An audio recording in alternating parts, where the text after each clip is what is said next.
अब खबर यूपी के जनपद फिरोजाबाद से है, जहां किड्स कॉर्नर हैप्पी स्कूल के संस्थापक मयंक भटनागर ने बुलाई प्रेस वार्ता। प्रेस वार्ता के दौरान क्या कुछ कहना था होने वाले 29 दिसंबर के एनुअल फंक्शन में, जिसकी जानकारी देते हुए क्या कुछ कहा मयंक भटनागर ने, आप स्वयं सुनिए हमारे संवाददाता अनिल तिवारी व नरेंद्र सिंह की इस खास रिपोर्ट में किस तरीके से किड्स कॉर्नर हैप्पी स्कूल में प्रेस वार्ता का आयोजन किया गया। प्रेस वार्ता रखी गई, किस संदर्भ में रखी गई? देखिए, दिनांक 29 दिसंबर को किड्स कॉर्नर हैप्पी स्कूल का वार्षिकोत्सव 57वां वार्षिकोत्सव स्कूल के प्रांगण में संपन्न होने जा रहा है। कोविड आने के बाद से लगभग 3 साल सभी स्कूलों के वार्षिकोत्सव और उनके कल्चरल प्रोग्राम्स नहीं हो पाए। तो 3 साल के बाद में दोबारा बच्चे बहुत लालायित थे कि वे अपनी प्रतिभाओं को प्रदर्शित नहीं कर पा रहे थे, तो उन्होंने ये हमको कहा और हमने फिर इस वार्षिकोत्सव का आयोजन किया है। इस वार्षिकोत्सव जो कि 57वां वार्षिकोत्सव है, इसके अंदर हम सभी ने प्रयास किया है कि समाज के विभिन्न पहलुओं को इसमें शामिल कर चलें। जहां प्रहार करना है वहां पे प्रहार करें और जहां प्रादेशिक नृत्यों का आनंद लेना है वहां पे सभी आनंद लें। तो एक विभिन्न एकता में अनेकता, अनेकता में एकता, इस तरीके के कई प्रोग्राम्स हमने रखे हैं।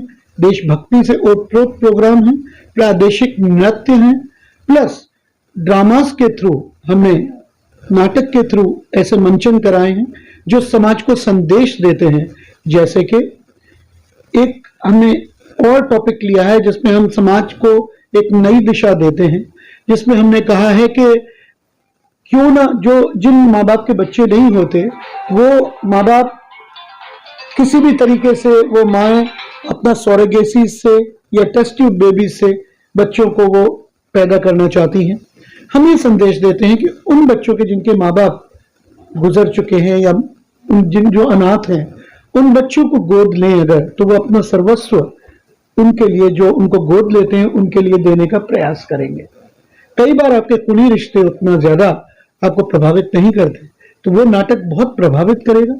उसके बाद कई हमने और भी नाटक हैं जिसमें हमने ये एक समाज को ये एक संदेश दिया है कि जैसे हम नौकरों को, अपने घर के नौकर और कर्मचारियों को हमेशा एक हीन भावना से देखते हैं और उनको गुलाम बना के रखते हैं। खुद तो दूध शहद घी लगा खाना खाते हैं, लेकिन उनको 4-5 दिन का बासी खाना देते हैं। लेकिन कई बार यही नौकर जो होते हैं, जो हम काम पे चले जाते हैं, वही हमारे घरों को बचाते हैं और कई बार उन्हीं की वजह से हमारा बहुत बड़ा नुकसान होने से बच जाता है।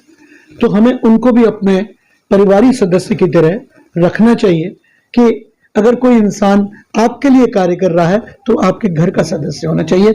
हमने ये मैसेज दी गई है बाकायदा, मतलब श्रद्धांजलि नहीं बल्कि उनको थैंक्स गिविंग कहा गया।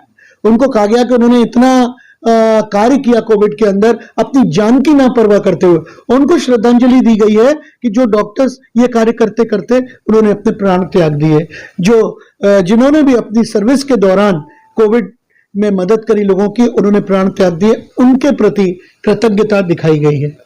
कई ऐसे मैसेज गिविंग ड्रामास भी हमने रखे हैं।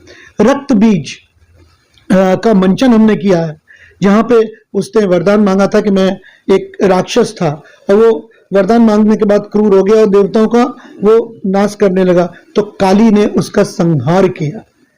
तो उसका बहुत अच्छा हमने एक मंचन रखा है। महारास का भी इसके अंदर वर्णन है।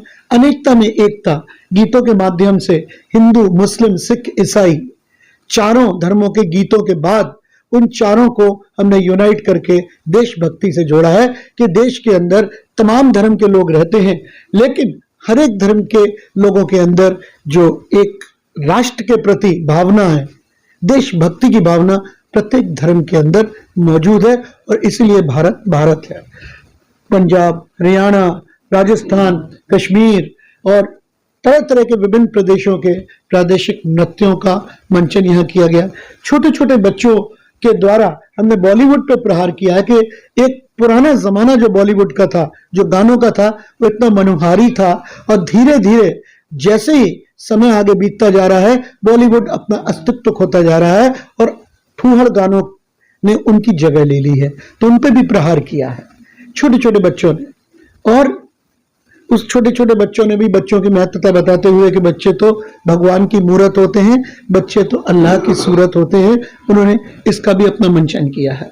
तो धार्मिक, राष्ट्रभक्ति और समाज के प्रति संदेश देता हुआ ये 57वां वार्षिकोत्सव आपके सामने हम लोग 29 तारीख को प्रस्तुत करेंगे।